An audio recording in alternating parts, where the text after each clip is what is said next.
almal, baie welkom by my kanaal. Ons is vandag weer hierso by Lazaan van Meerbel en sy is in Kreersdorp.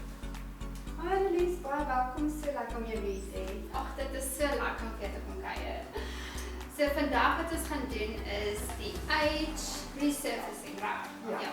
So hy is bietjie sterker en jou downtime is ook bietjie meer, maar kom ons gaan deur. Die hoof fokus van die age behandeling is teen veroudering, anti-aging, maar sy sekondêre doel is pigmentasiebehandeling. Eerstens wil ek begin deur jou vel te reinig met die X-Fow Cleanse. Dit is 'n baie unieke velreiniger, omdat dit 'n 4-in-1 reiniger is, so jy het nie 'n toner, afskoolverhaar of masker nodig nie. Nadat ek jou vel gereinig het, vee ek dit af met alkohol.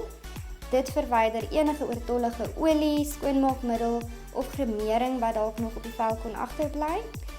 Daarna wend ek 'n oplossing aan, ook uniek aan pH formule, wat soos 'n vangnet is en presies wys wat jou vel kan hanteer en wat jou toleransievlakke is.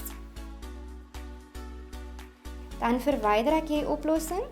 Soos ons reeds gesê het, gaan ons die age level 2 intensive behandeling op jou doen.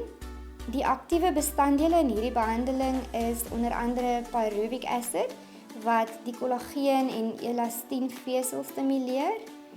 Ek gaan 1 tot 3 laagies van die age oplossing aanwend, weer eens na aanleiding van wat jou vel kan hanteer.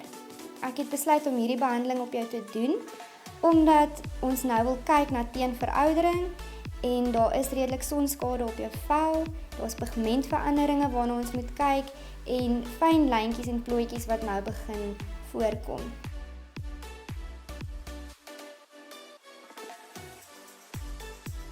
Dan sal ek jou definitief aanbeveel om sonskerm te dra, dis absoluut noodsaaklik na die tyd. Wat baie oulik is dat die aktiewe bestanddele aktief gaan bly in jou vel vir 10 dae as gevolg van die slow release delivery system. So na 10 dae gaan jy eers die werklike resultaat sien. Dis 'n baie gewilde behandeling hierdie en hoe vroeër mens kan begin, hoe beter.